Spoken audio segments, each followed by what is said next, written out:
السلام علیکم ورحمۃ اللہ وبرکاتہ۔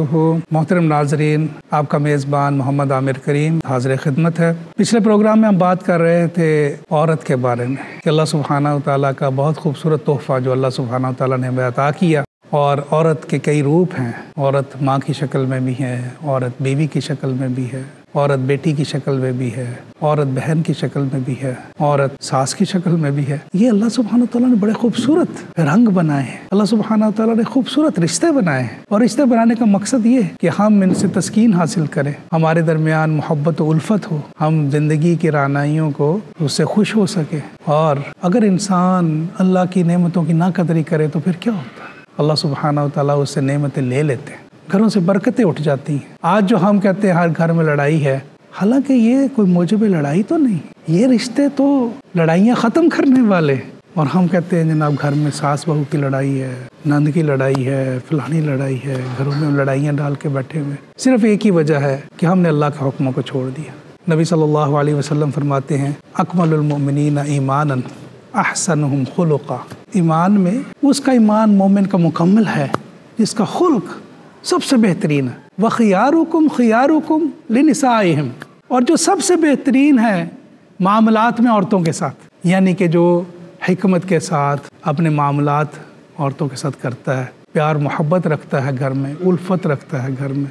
یہ نہیں کہ گھر میں آئیں تو گھر میں ماشاء اللہ لگاؤ، اب باہر تو بڑے اچھے موڈ میں دوستوں کے ساتھ بڑی اچھی گپ شپ سب کچھ، گھر آتے ہی موڈ بالکل تبدیل، رعب اور دبدبہ ڈالنے کی کوشش، اس سے کیا ہوگا؟ خوبصورت لمحوں سے محروم ہو جائیں گے۔ بچوں کو مارنا پیٹنا، بیوی پہ ہاتھ اٹھا دینا، بد زبانی کرنا، اس سے کیا حاصل ہوگا؟ یہی ہوگا کہ گھر والے اب گھر سے باہر ہوں گے تو وہ خوش ہوں گے کہ گھر سے باہر ہیں، جب گھر میں آئیں گے تو ان کی جان سولی پہ اٹکی ہوگی، اب وہ گھر میں آئے اب کیا کریں کیا۔ اور کئی ایسے واقعات دیکھنے کو ملتے ہیں کہ روح لرز جاتی ہے۔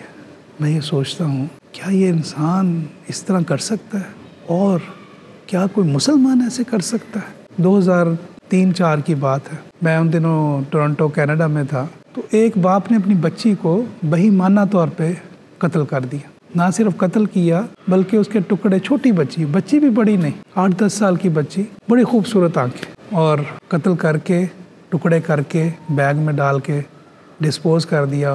بہرحال پکڑے گئے۔ سب سے جو دکھ والی بات تھی ناظرین وہ یہ تھی، ایک تو جس طرح بہیمانہ طور پر قتل کیا، جب میں نے اس کی تفصیل پڑھی تو روح لرز کے رہ گئی۔ بیٹی آئی ہے گھر میں، باپ سے صرف اس نے کہا کہ مجھے $5 یا $10 دے، میرے اسکول کا ٹرپ جا رہا ہے۔ باپ اس پہ ناراض ہو گیا، اور باپ اکثر جو بیٹی کے اوپر ہاتھ اٹھاتا تھا باپ نے مارا۔ ماں چونکہ ستیلی تھی، ماں بھی ساتھ شامل ہو گئی، مارتے مارتے اس کا سر جو تھا انہوں نے میز کے ساتھ مارا زور سے، بچی فوت ہو گئی۔ نام ہم نے محمد خان رکھا ہوا ہے، ماں نے کنیز فاطمہ رکھا ہوا ہے نام۔ اتنا دکھ ہوا، میں نے کہا نام تمہارا محمد خان، ماں کا نام کنیز فاطمہ۔ تھوڑا سے پہلے کی بات ہے، ایک دن میری وائف آئی گھر میں تو کافی اپسیٹ تھی، پریشان سی تھی۔ میں نے کیا ہوا؟ کہنے لگی کہ آج میں یونیورسٹی میں ہمارے پیپر ہو رہے تھے تو میں انویجیلیٹ کر رہی تھی، دیکھ رہی تھی پیپروں کو، تو ایک بچہ وہاں پہ نقل کر رہا تھا، تو میں نے اس کا موبائل لے لیا نا، جس سے وہ کوشش کر رہا تھا نقل کرنے کی، تو میں نے موبائل لے لیا اس کا۔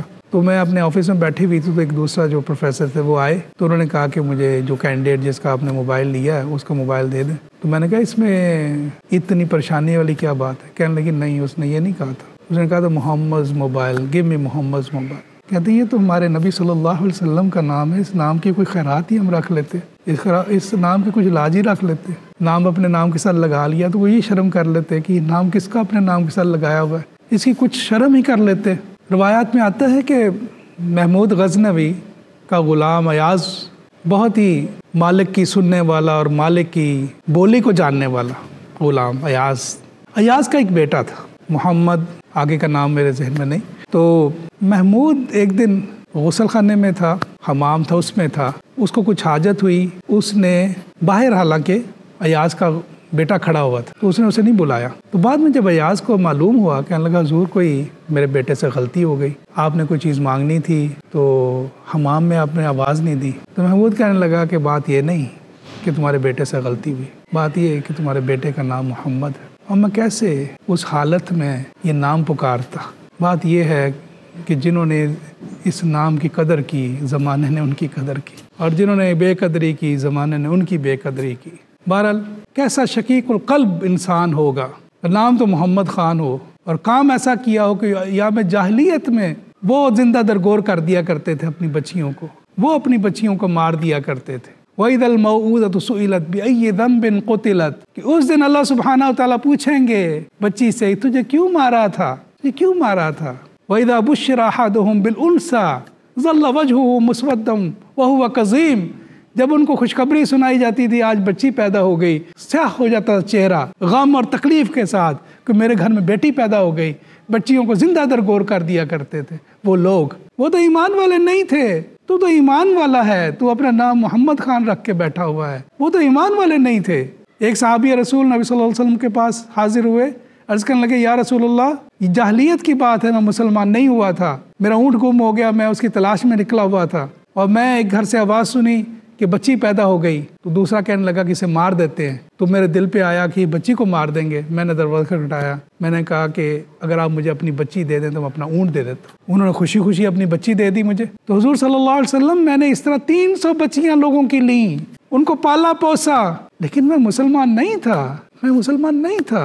अब मैंने आपके हाथ पे कलमा हक पढ़ा है, अब मुझे बताएं कि अल्लाह सुब्हानहु व तआला मेरी इस नेकी का मुझे अजर देंगे। नबी सल्लल्लाहु अलैहि वसल्लम फरमाने लगे, उस नेकी का अजर यही तो है कि तुझे मेरे हाथ पे अल्लाह ने कलमे की शर्फ दे दिया, सहाबी रसूल बना दिया तुझे। एक शख्स आया, कहने लगा, हुजूर सल्लल्लाहु अलैहि वसल्लम, जाहिलियत में मैं अपनी बच्ची को ले गया, 7-8 साल की बच्ची थी, जिंदा दरगोर करने के लिए उसे मैंने गड्ढे में खड़ा कर दिया और मैं उसे खेलने लगा, खेलते खेलते मिट्टी डाल रहा हूँ और वो समझ रही मेरा बाप मुझसे खेल रहा है। मिट्टी डालते डालते मैंने उसे जिंदा दफन कर दिया और मेरी बच्ची मर गई। जब वो बात सुना रहा था तो रहमत दो आलम की आंखों अश्क बार थी, जो रो रहे थे। वो शकीउल क़ल्ब तो वो लोग थे जो ईमान से दूर थे। नूरे ईमान तो आया ही इसीलिए। और नबी सल्लल्लाहु अलैहि वसल्लम क्या फरमाते हैं कि बच्चियों को ऐसे परवरिश करो, क़यामत वाले दिन क्या होगा, तुम मेरे साथ ऐसे होगे। एक जगह 3 बच्चियों का आता है, एक जगह 2। अच्छी तरह परवरिश करो बच्चियों को, क़यामत वाले दिन क्या होगा, ऐसे होगे तुम मेरे साथ। तो मैं बयान कर रहा था, बात कर रहा था नाजरीन के 2003-4 की बात होगी, ये हुआ वाक़या। मैं कई रात सो नहीं सका। मैं ये सोचता था, क्या किया तूने इंसान, ये तो रहमत के फरिश्ते हैं। मैंने अल्लाह से दुआ की, या अल्लाह वो रूह मुझे लुटा दे। अल्लाह सुब्हानहु व तआला का करम हुआ, अल्लाह सुब्हानहु व तआला ने मुझे मेरी बेटी दी। मैंने एक कॉलम लिखा उन दिनों, मैंने कॉलम लिखा कि अल्लाह ने मुझे वो बच्ची लुटा दी। मैं उस बच्ची का नाम अफरा खान से बदल के अफसा रख रहा हूँ, अपनी बेटी का नाम। थोड़े दिन पहले मेरी बीवी कह रही थी कि आज घर में बड़ी खामोशी, तो मैं कह रहा था आज हमारी बेटी घर पे नहीं। ये तो रंग है, ये तो अल्लाह की रंग है, अल्लाह की नेमतें हैं, अल्लाह सुब्हानहु व तआला की नवाजिशात हैं। ये क्या हुआ, क्या है मुसलमान, तुझे तेरे नबी की बशारत भी मिली कि तू बच्चियों को पैदा करके बड़ा करेगा, मोहब्बत उल्फत के साथ उनको उनकी तरबियत करेगा, तो क़यामत वाले दिन तू मेरे साथ ऐसे होगा जैसे 2 उंगलियां, और फिर भी तेरे घर बेटी पैदा हो जाए तो तेरा रंग स्याह पड़ जाता है जैसे उन काफिरों का पड़ता था। फिर भी तू कहता फिर बेटी पैदा हो गई, फिर भी बेटी पैदा होने पे तो बीवी को तलाक दे देता कि मैं तुझे छोड़ दूंगा अगर आइंदा बेटी पैदा हो। ऐसे ना करें, ये बहुत बड़ी नेमतें हैं अल्लाह की, अल्लाह की बहुत बड़ी नेमतें हैं। इन नेमतों का जितना भी शुक्र करें, लइन शकरतुम लअज़ीदन्नकुम, अल्लाह सुब्हानहु व तआला नेमतों को और बढ़ाते हैं। एक और बात बड़ी अहम नाज़रीन मैं ये कहना चाहता हूँ कि अल्लाह सुब्हानहु व तआला ने ये जो खूबसूरत रिश्ते बनाए, इनके दरमियान मसावात रखना, इनके दरमियान अदल के साथ चलना, इनके साथ हिकमत के साथ चलना, ये भी बड़ा ज़रूरी। अगर हम नबी सल्लल्लाहु अलैहि वसल्लम की ज़िंदगी मुबारका को देखें तो उम्महातुल मोमिनीन के साथ पूरा अदल का मामला फरमाया करते थे। जो दिन आपने मुकर्रर किया हुआ था उस दिन वो ज़रूर तशरीफ़ लेके जाते थे, यानी कि पूरा अदल करते थे। हमें नबी सल्लल्लाहु अलैहि वसल्लम की सुन्नत मुबारका से सीखना चाहिए कि हम अपने घर के मामलात में, अपनी वालदा के साथ मामलात में, बीवी के साथ मामलात में, बहनों के साथ मामलात में अदल का दामन न छोड़ें।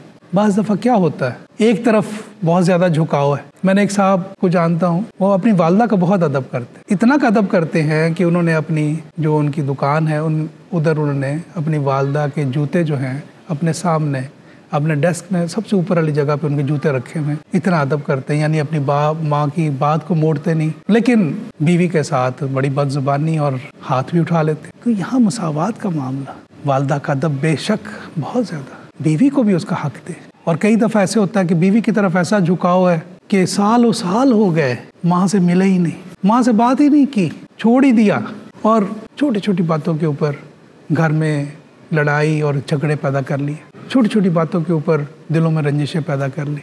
ये कोई इतने बड़े मामले नहीं। ये तो अल्लाह सुब्हानहू तआला ने सबसे पहले तो हमें ये सोचना चाहिए कि जब अल्लाह सुब्हानहू तआला ने एक रिश्ता बना दिया तो ये तो बड़ा खूबसूरत रिश्ता है। ख़ास तौर पे मियाँ बीवी का रिश्ता एक ऐसा रिश्ता है जिसके अंदर सबसे बड़ा टेस्ट अल्लाह ने डाला है। जितना ये खूबसूरत रिश्ता है उतना बड़ा अल्लाह ने इसमें इम्तिहान रखा है। वो इम्तिहान कैसे रखा है कि ये एक रिश्ता है, सिर्फ एक रिश्ता है कि जिसमें आपके पास ऑप्शन है छोड़ने की। यानी कि माँ के साथ रिश्ता या बहन के साथ रिश्ता, आप माँ अपनी बदल नहीं सकते लेकिन बीवी बदल सकते। यही इस रिश्ते का सबसे बड़ा टेस्ट है और शैतान इसी के ऊपर सबसे ज़्यादा जोर लगाता है कि घर में ऐसी कोई चपकरिश हो, ऐसी कोई लड़ाई हो, ऐसी कोई बात बने कि घर टूटने की तरफ जाए। और आजकल तो वैसे भी ऐसा कोई अजीब दौर आ गया कि छोटी छोटी बातों के ऊपर हम तलाक की तरफ बढ़ जाते हैं। ना सिर्फ इसमें मर्द कसूरवार हैं, इसमें बहुत सी औरतें भी कसूरवार हैं। वो भी फ़ौरन से पहले बिना सोचे समझे कि मैं तो अपना ही घर तबाह करने जा रही हूँ, मैं क्या करने जा रही हूँ, फ़ौरन से पहले तलाक का मुतालबा कर देती। एक दफ़ा खातून आई, उनकी महीना दो पहले ही शादी हुई थी, निकाह हुआ था, 2 महीने बाद ही आ गई और मुझे कहने लगी कि मैंने खुला लेनी। तो मैंने कहा कि खुला आपने लेनी है तो क्या वजह, क्या कोई आपका शोहर किसी और औरत में दिलचस्पी लेता है या आपको घर का ख़र्चा नहीं दे रहा या घर में बदतमीज़ी करता है या घर में वक्त नहीं देता। कहती नहीं, मेरा मर्द जो है वो स्पून फीडर है, उसको मुझे पुश करना पड़ता, ऊंचा सुनता है। ऐसे ही मैं तो कहूँगा वाहियात किस्म की जो बातें थी तो मैं सर पकड़ के बैठ गया। मैंने कहा कि ये तो कोई ऐसी बात है नहीं, हर इंसान है उसके अंदर कोई ना कोई, तो कोई भी इंसान परफेक्ट तो नहीं दुनिया में, हर इंसान में कोई कमी है, कोई कजी है। रिश्ता तो यही होता है ना कि अब जब आप किसी को कबूल करते हैं उसकी अच्छाइयों और खामियों के साथ उसे लेते हैं। मियाँ बीवी तो यही तो हैं, खामियों और खूबियों के साथ। और यही तो तालीम है नबी सल्लल्लाहु अलैहि वसल्लम की कि आप खूबियों की तरफ तब देखें, आप देखें उस खामियों को एक तरफ डाल दें। अगर आप खामियों को, और कई घरों में ये अक्सर ये बात होती रहती है कि जी ये चीज़ तुम्हारा गुण नहीं ठीक, या ये नहीं ठीक, या वो नहीं, ये तालीम नहीं, तो बंदा कहता है ये तो आपको पहले देखना चाहिए था, तालीम को अगर देखना था पहले देखना था। और जो सबसे बड़ी बात है जो मियाँ बीवी के रिश्ते में जो चीज़ वजह बनती है झगड़े का, कि हम शादियाँ करते वक्त नबी सल्लल्लाहु अलैहि वसल्लम की उस हदीस पे सरफ नज़र करते नहीं, जिसमें नबी सल्लल्लाहु अलैहि वसल्लम ने फरमाया कि एक बंदा जब निकाह करता है किसी से तो उसकी 4 वजूहात होती हैं। 4 वजह से इंसान, नंबर 1 उसकी दौलत के लिए रिश्ता, नंबर 2 ख़ानदानी जाहो जलाल, कितनी मजबूत फैमिली है, उससे क्या फ़ायदे होंगे, नंबर 3 खूबसूरती, औरत कितनी खूबसूरत है, नंबर 4 उसका दीन। नबी सल्लल्लाहु अलैहि वसल्लम फरमाया अगर दीन, तो इन 3 चीज़ों के ऊपर कंप्रोमाइज़। हम होता क्या है कि दीन सबसे, बल्कि दीन देखा ही नहीं जाता। जब दीन नहीं है तो जाहिर है दिल में लालच भी होगी, इखलास नहीं होगा। जब इखलास नहीं होगा तो उस रिश्ते के अंदर वो मोहब्बत नहीं होगी। तो दीन जो है बुनियादी चीज़, दीन की समझ बुनियादी चीज़, दीन के ऊपर अमल करना, ये सबसे बड़ी चीज़ है कि दीनदार लोग। लेकिन अब दौर भी अजीब आ गया। अब हम, अल्लाह माफ़ करे, ये हाल होता है कि रिश्तों में देखा जाता है कि नहीं वो हिजाब करती हैं तो वो नहीं, रिश्ता इस बात पे रिजेक्ट कर दिया जाता है। अगर लड़का सुन्नत शरीयत का हामिल है तो इस बात पे रिश्ता रिजेक्ट कर दिया जाता है। बिल्कुल ऑपोजिट हो गया, बिल्कुल मुखालिफ हम चल पड़े। जब हम बिल्कुल मुखालिफ चल पड़े तो फिर क्या हुआ, हमारे घरों में लड़ाइयाँ, हमारे घरों में झगड़े, हमारे घरों में फसाद। उसकी वजह से क्या, बेसकूनी, बेइत्मीनानी, अल्लाह से दूर हो गए, आगे घरों के निज़ाम टूट फूट गए। अब हर कोई अपनी अपनी दौड़ लगाने लग पड़ा। ना वालिदैन की वो मोहब्बत रही, ना उनका एहतराम रहा, ना मियाँ बीवी में वो आपस में वो प्यार रहा, ना बहन भाइयों के दरमियान वो उल्फत रही। अब एक अजीब नफ्सा नफसी का दौर आ गया। क्यों? दीन के असास को छोड़ बैठे, जो नबी सल्लल्लाहु अलैहि वसल्लम का तरीका था उसे भुला बैठे। इसलिए अल्लाह सुब्हानहू तआला की नेमतों से फ़ायदा उठाना है तो हमें नबी सल्लल्लाहु अलैहि वसल्लम के तरीके के मुताबिक ज़िंदगी को बसर करना है। नाज़रीन, एक ब्रेक लेते हैं, ब्रेक के बाद फिर हम वापस आते हैं आपकी तरफ।